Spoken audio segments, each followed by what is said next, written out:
Welcome back. Welcome in. This is Country Roads Confidential at earsports.com. Second time this week, second time joined by Chris Anderson for this Paramount podcast. Chris, on Monday, the old mailbag basketball questions to kick off an open week during the season. Speaking of kickoff, time for some football questions. I think the interest, the excitement about basketball thinning, understandably. Football season's getting closer. The offseason's been filled with good headlines for the Mountaineers. Interpretable if you go to the coaching staff, but certainly optimistic if you go to the transfer portal and maybe even some whispers about the NFL draft. Spring football will be here before you know it. Be talking about Iron Mountaineers. Spring game, probably the transfer portal again. Well, who are we to fight? Let's get into some football here. Some things that people want to hear about, want to know about, want to talk about when it comes to, I guess, some changes. New Big 12, and also for the first time in a long time, considerable anticipation for the start of the season. What do you think about that? Think that's a fair assessment. I think fans are excited. Maybe most excited. Well, I don't know. There was a lot of excitement about the JT Daniels um, addition, but then again, he wasn't there for spring. So is this the most exciting spring since Neil Brown's first year? I mean, if that. I mean, a new coach, so there's new coach excitement. But man, this could be the most exciting one yet, or most Probably going back to anticipated. Dana's last year, right? Yeah, with Will Greer and everybody. Yeah. Yeah. Yeah. Okay. That's good news for us. Good news Yeah. for the fans. Let's get to their questions that they're asking. And I hate to immediately go into downer mode, but that's where some of our questions led, with a couple of them centered around the recent departures of DJ Oliver and Charlie Kadrincic. Um, One asking, Ed Chambers asking, what is the actual reason he's no longer on the football team? And then GD Full kind of going bigger picture and saying, you know, with this being, is this the coach's call or the players, given that we're over the limit for scholarships with still being over three? Does spring ball more or less become a fight for survival for some of these guys? How do you see it all playing out? Well, this is your story, Chris, so I really want to hand the ball to you, but I would just think this too. You kind of use your eyes on some of this stuff. Adding Trayvon Dunbar late in the recruiting class kind of made you wonder about the future of people at that position.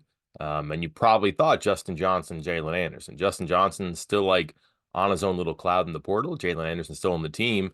Maybe we missed DJ Oliver. Don't know. But also like they had a hunch, so you figured somebody was leaving, or there was at least a need to overhaul that position there.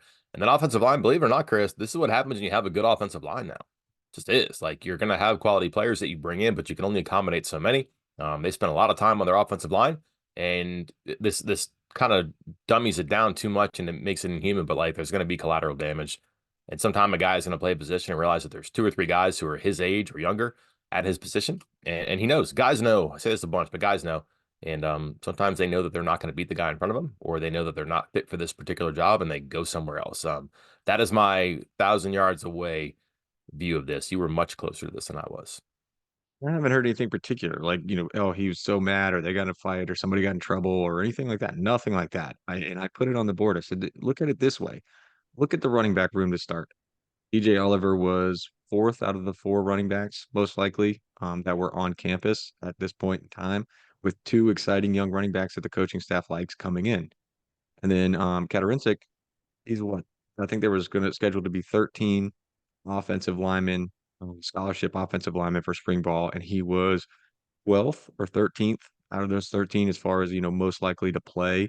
And then there might even be like somebody like Bryce Biggs, who's a walk-on, who might be ahead of him on the chart as well. So those are the type of scenarios we're talking about. I think the bigger question for me, and a couple people asked it, was the timing. Very strange, because portal was open and they didn't leave.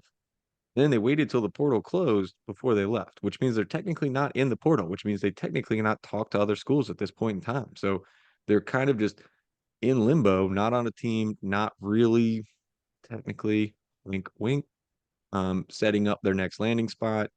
Um, but the timing is strange, because I don't know what changed between when the portal was open and when they decided to leave, as far as those two scenarios go. Because as far as I know, nothing really. But um, it is seems to me just to be a situation where two guys realize, hey, we're pretty far down the depth chart. Some younger guys might be ahead of us. Maybe find a new spot. Yeah, which kind of what makes me want to give the benefit of the doubt to like this not being some weird thing like the coaches were like, man, we got to make room for players. Let's get rid of these two. They do all that stuff at the end of the regular season. Like they have processes for that. They have those conversations. They'll bring the NIL guy in. They'll bring their general manager in. They sit down and they're frank about this stuff too. I don't think that they were like, you know what? Let's double back and tell these two guys that we wanted to stay that they're no longer needed. Maybe I'm wrong. That would be kind of like again, kind of inhumane, right? Because they are particular about this part of the process and how to do right by the players, and you give them a really frank assessment of their situation. Now, they might have told them in December, this isn't for you, and it might not have clicked until the end of January that it isn't for them, and that's still not on the coaches. It might look weird, especially for Oliver, which is someone who they've really talked about, and I know I've written a bunch about because there's a thing there with him to be that big and that fast and to be running on special teams and tackling people. um, there's something there. Can he apply it? Can he find the right spot for him? I don't know. This is the place that should be open arms about running backs. It has been. Didn't work here. Kind of makes you curious, doesn't it? And to your point there about the conversations that the coaches have with the players, let's circle back on the numbers here. Again, our scholarship tracker has West Virginia at 88 scheduled scholarship players for 2024. The max is 85. These are it's not a you're fighting for survival in the spring. Like this is, as you put it, like for the most part, like two mature parties talking to each other about the situation and being quite frank and honest with each other. Like, hey, you are third or fourth on the depth chart. Hey, you are this, but this younger guy's ahead of you. You know, I understand if you would like to leave, and we will do everything we can to help you find a new landing spot. That is how things work. Like coaches will help players. They will reach out, hey guys, he's down the depth chart on us, but I think he might be able to fit into your two deep over there, at say whatever school they have. Maybe call up the boys at Troy since they're all friends and like, hey, if you need some spots here, we got a guy. That's how it works when you have good relationships. Obviously, we've seen situations where player kind of goes behind the coach's backs or does whatever and surprises them and says things and bad things, and you guys know who I'm talking about here. And it doesn't work out that way. But for the most part, these are conversations, like you said, that happen in December. And even if guys didn't leave, it's like, hey, let's see what happens in the spring. And maybe we have this conversation again. And that's how it works out. So they will get to that number. It will be not be some like brutal, kicking kids out that don't want to leave, kicking and screaming kind of thing. It'll just be some honest, frank conversations. They'll probably get under that number too. Yeah. Um, let's see. Bob0012 asks, we know how Neil Brown and company handled the staff openings now. How would you have types of hires, GA, etc., and what positions? Oh boy, this is a hard one here. I might get blocked on Twitter again. I don't. Again, here's how I would do this is totally different than how Neil Brown would do it because Neil Brown is trusting himself. He's been on his hunches for over a year now, and look where he's at. He's on much firmer ground than he was before. So, like, it's a hard comp. So, I guess the question would be, do you agree with it? I've been wrong for like a little bit of time here when I was like, this doesn't seem like the right thing, and it has been, right? So I don't know. I think I don't have an issue with the quarterback coach because I do think that's one he's going to have a lot of involvement with, and he's not a stranger to the quarterback and how he works, right? Obviously, we've spent a lot of time talking about the dynamic between Neil Brown and Garrett Green. And if Brown said, you know what? Tyler Allen, he speaks that language, then that's okay. Like that's a unique situation in just within the unique relationship between a play caller and the quarterback or the offensive coordinator, or excuse me, the quarterback coach and the quarterback. So you give him the benefit of it out there. And again, Allen's not new to the program, the position, coaching like that. I think he gets that. The one that's just really curious is how they're doing defense. And like, I would not have endeavored on this. I wouldn't have. It's unusual. If you like, we often say this, like, what's the page or what's the chapter in the manual on how to solve this problem or fix this? And sometimes there is, like for basketball, for example, like what reference book do you grab off the shelf to figure out how to guide Josh Eiler through this? I don't know. Well, you wouldn't find this chapter in any one of the books on how to get the defensive staff right. I wouldn't have done this. That doesn't mean it's wrong though. Like I would have a cornerbacks coach, I would have a safeties coach, I would have a defensive line coach, I would have an inside linebacker coach, and like I would do positional things. Maybe I'm not very advanced. Maybe this is like 4D. Maybe this is like chess, Chris, and I'm playing checkers. I don't know. I wouldn't have done this because this is not something I would have seen worked somewhere else and said, you know what, I want to do that. And I'm not sure I would be so bold to say, you know what, I'm smarter than everybody and everything. I'm going to do something that's never been done to fix this problem that's been persisting for a couple of years, right?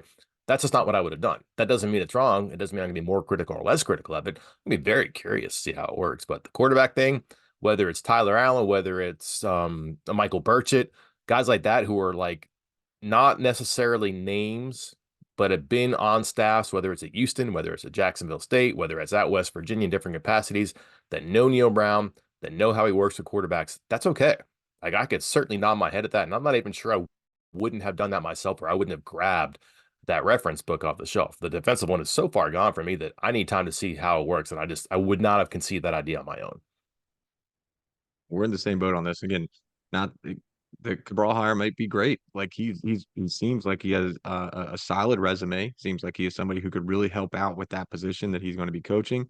Special teams too. It's yeah, and special teams. But my big thing here is when you're asking guys to do a lot, and that this is something I feel like has been pretty consistent about, guys who go from coordinator to head coach and then they try to be coordinator too, and it's a lot to handle. Like college football is complicated, and there's a lot going on. You have a lot of players, a lot of positions, a lot of schemes, a lot of things to do, recruiting, glad handing, NIL stuff now. It's a lot. And now you're asking, Shadon Brown to, I don't want to say double his workload, but it's almost like that. If he's going to now be taking on the safeties as well, it's asking a lot of somebody to handle all of that. And like you said, there is no precedent for this. We have not seen this. And again, when I first heard this was happening, I asked the person who told me, I said, has anybody else ever done this? I said, not that they knew of. Nobody in Power Four football has one coach covering the entire secondary all on his own. And, again, maybe it works out. Like you said, this just because it's different or new doesn't mean it's wrong. I'm just concerned about them putting too much on Shadon Brown's plate when we've seen everything else in college football kind of go the other direction where guys get more focused on one position or one play and so on. So Yeah, so I talked to somebody who played defensive back for West Virginia a couple of years ago, and told me that like was asking me about this and said, "Are they going to do this?" And I said, "Yeah, my understanding is what they're doing is what they're going to do." And the person just said, "Wow, that's so strange." And I said, "You know what?" And he said the practice isn't so much the problem. Like if you can't trust your graduate assistants to walk guys through practice and to follow the script, that's fine. A lot of the coaching comes in film, whether it's after games or after practices, all that stuff. And like your safeties and your corners might meet together, but like you need safety time and you need corner time because they're just different. And so now like would Brown be doing two meetings a day? Would he be doing safeties meetings and corner meetings, or is he gonna like do like a hybrid defensive back meeting where maybe a position gets three-quarters of the time it actually deserves? He's still doing more than 100%, right? He's doing 75% each year. That's 150%, but like each position's only getting 75%. And that was what this person's question or curiosity was like, man, I wonder how that's going to work. And I hadn't thought about that. Never mind him running around and trying to keep his eyes on four guys at practice or after practice, but the instruction in between practices, the post-practice film study and teaching, the game prep, the game review. That's a lot on that's a lot in a coach. And even if you really like your graduate assistant, I'm assuming somebody who's new to the spot is going to be obsessive about the time and the attention he devotes to it in order to make it work. Because I'm sure that this was either maybe not Shadon Brown's idea, but certainly his urging, his encouraging. I don't think he's going to run away and go, no way, I don't want to do this. He's going to try to double down and make sure it works. And that could be good too. next question comes from White Rhino 42. Do you think Doug Nestor gets drafted? Sounds like he had a good shrine ball. What about Beanie Bishop and is Frazier going in the second round? Mike, your thoughts on these guys as NFL prospects? Yeah, Frazier all of a sudden is kind of like getting a lot of workout praise, but it seems like the Oregon center is maybe like C1 on the draft. I'm not sure you're taking centers in the first round. There are pros for it, like Creed Humphrey, going to play for a Super Bowl this weekend. Um, that was a first round pick, I believe, and he's done great things. I think he's been like an all pro level player for a while now, but a lot of people think you can make a guard a center. You could find a guy somewhere to play center in the late rounds. I don't know. It just depends on how much someone likes Zach Frazier. Would the Steelers roll the dice on a first, second round pick on him because they have a deficiency at center? Maybe. That's a lot of capital to devote to that position that, does have their hands in the ball every down, right? That's pretty interesting. I would think he would get drafted probably, I don't think he's a day one guy, which is first round, but day two for sure. That's rounds 2 and 3. Bishop looks like he's impressed a little bit in his workouts and interviews, and certainly did what he was supposed to do by bouncing up to the Power Five and being a consensus All American. And to answer the question, Nestor, I just think a guy that's that big has played inside and outside, pretty good level in high level football. But also, that's a guy who's been, that multi-star recruit so many years ago. Like teams watch that for a long, long time. I'm not saying they've had a dossier on him for 5 years, but like they knew who he was in high school and his freshman year at Tech, and they probably have kept tabs on him since. He stayed in the same region in college, so a lot of the regional scouts who saw him at Tech were able to keep tabs on him at West Virginia. He certainly expanded his visibility by playing throughout the Big 12. So scouts who are in the region in, I don't know, Oklahoma and Dallas and, different parts of the Big 12, new eyes on him. Is he a first day guy? No. Second day guy? Probably not. I don't know how he would get through 7 rounds without getting drafted, though, just based on the buzz of late. My business card, Chris, does not have a whole lot of lines about late round NFL draft expert, though. That's not on the print. Which you got the right point there about, and I know people hate to hear it about the star rankings and stuff like that. That matters. Like having the pedigree, having the build, having the strength and the athletic ability to always be at that point. Every coach at every level thinks, hey, if I could just get my hands on that guy, I'll make him amazing. And not that Nestor was bad, but not by any means. He was very good at West Virginia. He was very good for multiple years. But coaches look at that stuff. This goes back to our discussion, and I remember you and I had it right here on this podcast about the Dante Stills versus Darius Stills with the NFL draft. And you and I both said Dante Stills is going to go ahead of Darius Stills, even though Darius Stills um, had a much better college career, or more decorated college career. But they're going to be looking at that freak athletic ability going all the way back to high school. And, Darius, low 3-star recruit, not a whole lot of offers, built his way up. Dante just physically more gifted, 4-star ranking, All American in high school, all that stuff. Just things that they can work with. And Nestor's going to be the same way. I think he'll be one of those guys that could go mid round. Just kind of, hey, he was very good in college, and now we can take that and make him really great because of that foundation that dates all the way back to high school. Do we have another draft question? No, do we? All right. Let me ask you these two then. Who gets Okay. picked first, Bishop or Nestor? Ooh, good question. I think you get to a certain level there where like you're gonna have like off the radar candidates who just a team has worked out or scouted and says, I like him. This guy might be a bigger name, might have come from a bigger school, but like I like this guy more. And I think that could affect one or both of those guys. And my other question would be, is there a fourth Mountaineer picked? So if there is a fourth Mountaineer, do we agree that it would be Lee Koba? And we're not, or are you thinking of someone else? I'm not sure there's four, and that would be probably my guy that like you would think, all right, maybe that's him. Mhm. Um, that'd be a tough one though, wouldn't it?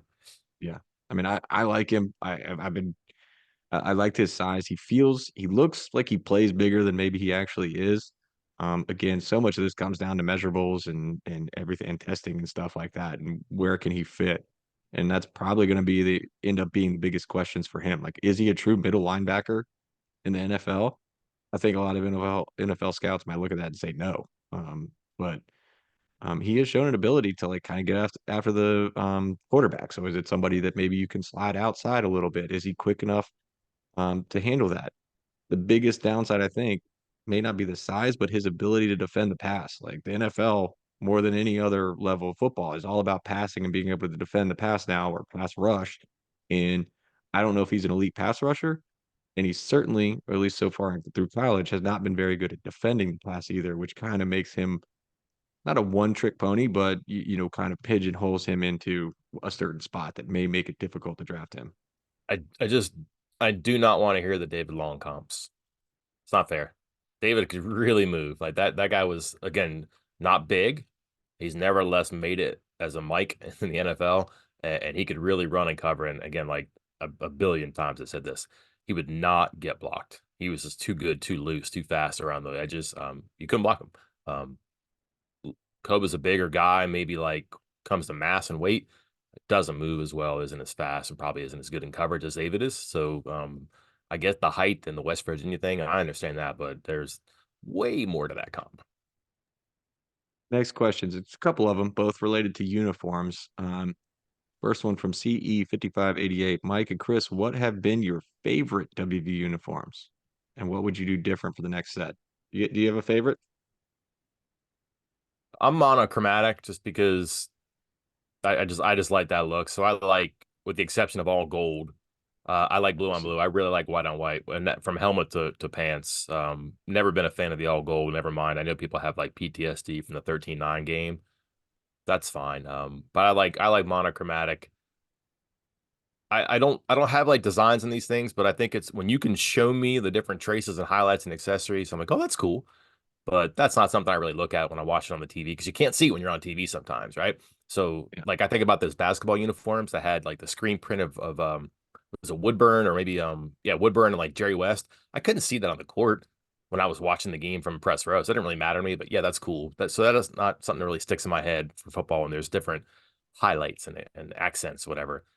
I did like the Cole uniforms that they wore for what game was that a couple years ago? Um, Remember when people freaked out and they got rid of them? Yeah, yeah. Oh yeah. Those were And neat.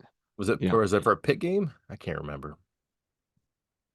I don't know. To be frank, I just don't care about uniforms that much. So these next two questions, I might sit out. I might go get a refill. I'm not sure. But like I like monochromatic. I don't like gold on blue, blue on gold, blue on white. Okay, that's fine. But like I just like monochromatic looks. It's always been my thing. And I'm with you 100% on the little things. It's cool. Like it's really cool when you put like, the little map of West Virginia and it's the country roads and it has the map of the state there with the actual roads. But who's seeing like no one's seeing that. So that doesn't play much of a factor in my view of what those look like. Um the what do they call it? What do the kids call it nowadays? The snow troopers, the stormtrooper look, the stormtrooper look Stormtrooper. with the all whites. That's your thing.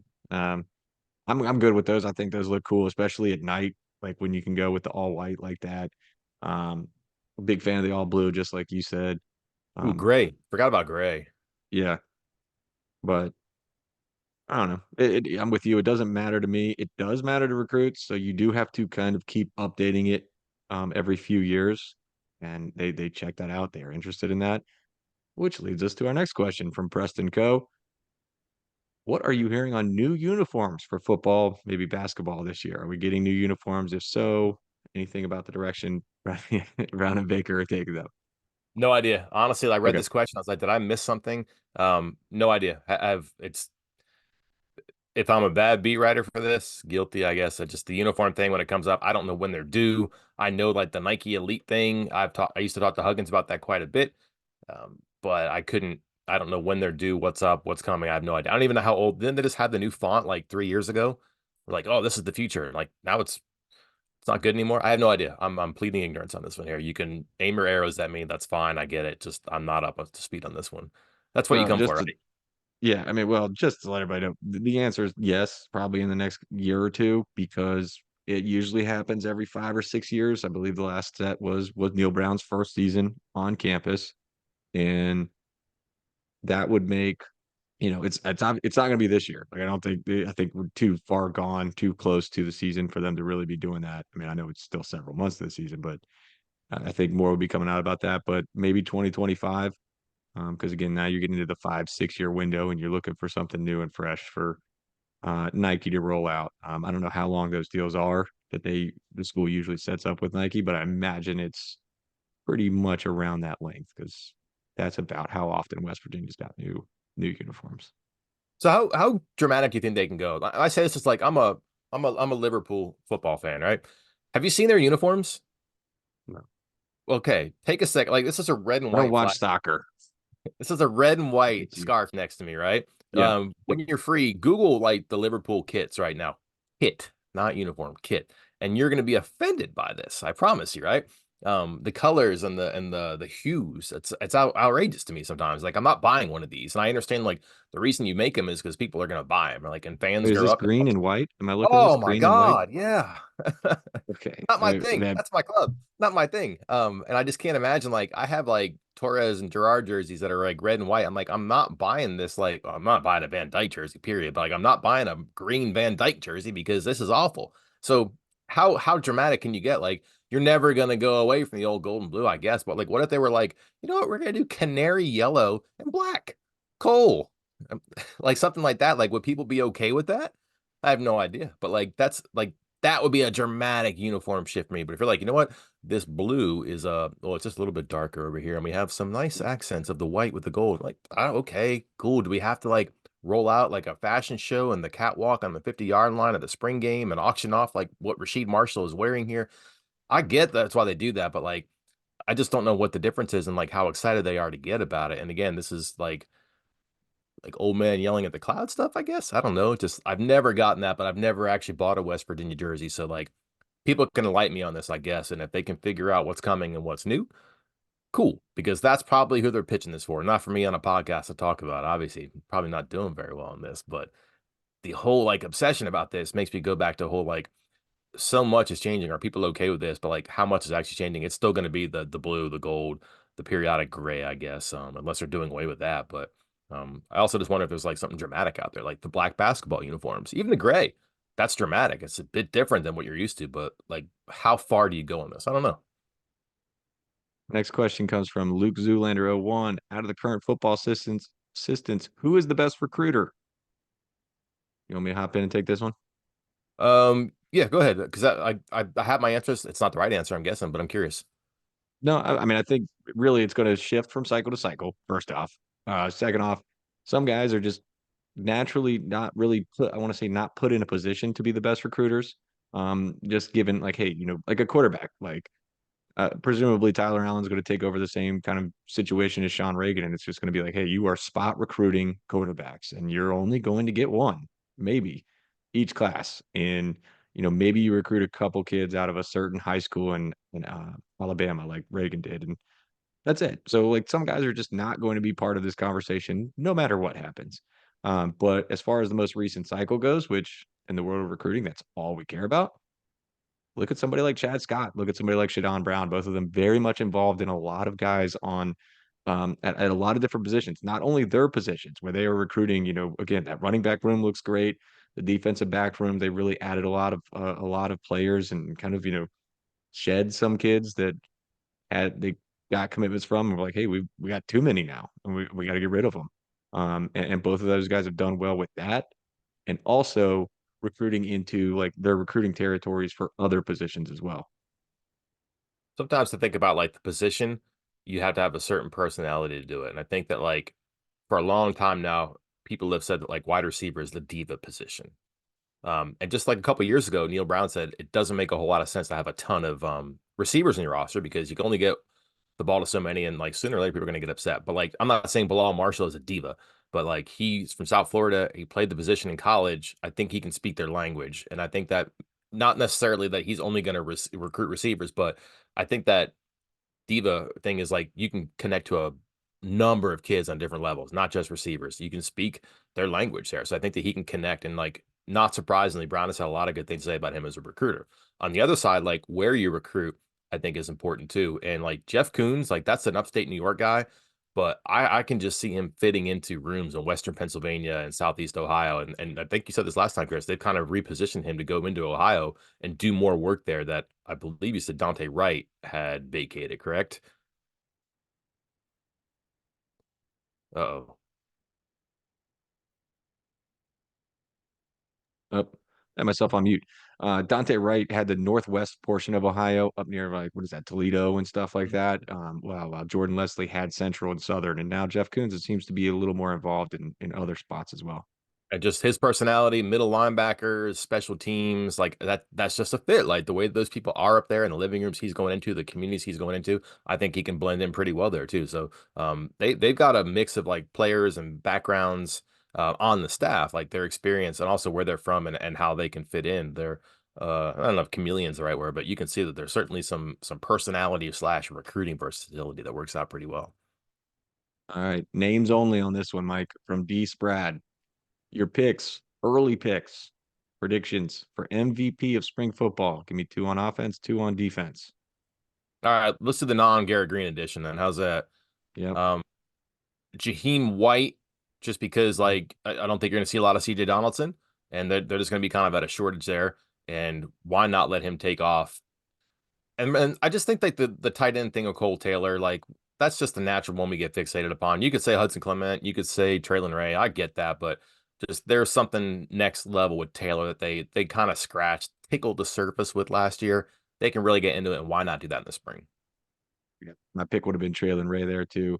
I'm with Okay. you. Some of the guys, just naturally, especially the veterans, are going to be sitting out sometimes, guys that have been hurt. So you're not going to see everybody out there. Defense, for a guy like Ben Cutter, like I think, he's going to be a little bigger, a little stronger. He's going to be getting more of the reps and they're going to be moving him all over the place. I don't know how much we're going to see the guys who are coming back from injury at that linebacker spot, Yeah. like Lathan and like Trotter. So it might be a lot of Cutter in that linebacker room and go from there. Who are the two biggest stars from the new additions? Ooh, what do you mean by this then? That was the second part of his question from the new additions, transfers. So I guess it's got to be transfers and it's got to be early enrollees. Only a handful of early enrollees: Onwuka, the edge; Boyce, Jennings, in the secondary; Kinsler on the edge; Gabriel at interior defensive line; and Samarco at tight end. And then all of your transfers: Bosley, Jackson, Carico, French, Crandall, Bray, and Garnes. So we're doing like one on offense, one on defense here. Was it Just two to, on each yeah, give me side? one. Yeah, I'm gonna like go off the board here too, but like just there's something with Zay Jennings, isn't there? Like I just feel yeah. like he's here. They have him as like an athlete, and they're like he's probably gonna play here, but he could play here. Like they have needs in certain spots. Is he gonna be a corner? Is he gonna be a spear? Maybe. I don't know. That would be one I would certainly look at to see what they can do. And boy, it'd be really hard for me not to like take a look at like Xavier Bosley in the right tackle spot and try to figure out what they're gonna do. Like that's that freshman All American kind of guy who's here because they really valued him and wanted to see if he could do it. Um, I don't know if star is the right word, but if you put star for like what a coach would want, someone who could come in from the portal and make an impact right away, but also across time, he's got potential to do that. The thing is, Chris, like there's a bunch of guys in this list though, aren't there? Yeah, there's a handful. But you know what the most WVU football thing ever is? Somebody I comes have an in, idea. Yeah. makes a big splash in the spring. It's all we talk about all spring long, all summer long. And then you hardly ever see him in the fall. Or maybe you see him some, but he doesn't have quite as big of a role. And I'm not saying this is going to happen. I hope it doesn't happen because I think I actually suggested him as being the biggest addition in this class for the new guys. And that was edge rusher Ty French. It feels like one of those scenarios where he can step in, make a bunch of plays in the spring. All of a sudden, everyone's talking. This is it. This is the bandit. This is going to be the new thing. This is going to be the pass rush. And then it doesn't really come to fruition later. Not necessarily because of him or anything like that. It's just it feels like that's a story that we've seen happen a few too many times already. Hey, what's the book on Jennings? What do you think? Big, strong, athletic. It was funny. I think one of the very first times I talked to capital S someone about him, like you got to see some of his other sports films too, like him just playing all these other sports and being just the most athletic guy in everything that he does. And I think that kind of speaks to what your point earlier about him just being so versatile and being able to play a lot of spots for them. Yeah. Um, Last question. This is it. We got 3 minutes. Oh, I could have made this a 3 minute video. Sandwich asks, right now, where would you rank WVU football in the Big 12 going into next season? Well, we're talking like numbers or tiers here. I think that they're going to be in the contending tier right now. Does that mean that there's only three teams in that group or there's five teams in that group? Shoot, I don't know. Like it's going to be, there's just so much answer. But right now, like they're certainly a top half team. I'm not sure I would have them top four. I don't think I'd have them number eight though. So like if I put them number five in my preseason poll, I don't think people would be mad at me about that. Neil Brown or the person who asked this question. So I would say like right now I mean I could look at different things and their schedules and I've kind of looked at it and I like their schedule. I also think it's difficult, but I like it. If they would be I'm trying to think in my head how I did this before. I had them fourth or fifth in my preseason poll. My late January preseason poll. Wow. But again, Wow. I haven't seen them practice. I haven't heard anything from other teams, so I don't know. But like, I think they're again. Am I wrong here? Upper half, but also in the contending part of the upper half too. I don't think that those are reaches. No, and I think that's what makes this seem so weird, interesting, intriguing, very exciting about this coming year is that you mentioned it right at the start there, where you said, "Are they, a contender? Is that contender tier 3 or 5? Is it 6?" That's where this is different because I feel like Yeah. every year we come into the season where there's like, "Hey, there are 2 favorites," maybe two teams that are the favorites, and then there's a tier under that of 3 to 4 teams that are contenders, if you will. This year, I don't feel like there's a favorite. Like, there's nobody that I'm looking at on this list and being like, "Man, they are so overloaded with returning talent or killed it in the portal so much that or their quarterback's so amazing that et cetera, et cetera." But I feel like, yeah, what is there, like 4 to 6 teams that you could say are a contender, Yeah. for next year, and we've gone over this before. I think West Virginia is one of those 4 to 6 teams. I'd like to know what Utah did and how large the fruit basket was they sent to the Big 12 office because that schedule, woo, that moves them up quite a bit, I think, in my eyes. You got them. I mean, I don't think Finn we talked about this with the quarterback rankings. We both love Finn, who's over at Baylor now, but is he turning that entire team around on his own? I don't think it's enough, but yeah, you got Utah, you got, um, Arizona is gonna be, even still with all the turmoil there, somebody that people are gonna talk about. Again, West Virginia's gotta be in there as well. Yeah, I agree. No, Mike, think that covers everything except for 2 questions, which again, one of these we answered yesterday on the 3 minutes, and tomorrow we'll answer on the other 3-minute video. So, uh, thanks to everybody for sending in their questions, but that it covers everything in the mailbag. Everything, 2 editions. Don't complain. We'll do it again sometime soon, I'm sure. Until then, I'm Mike Casaza. And I'm Chris Anderson. We'll talk to you then.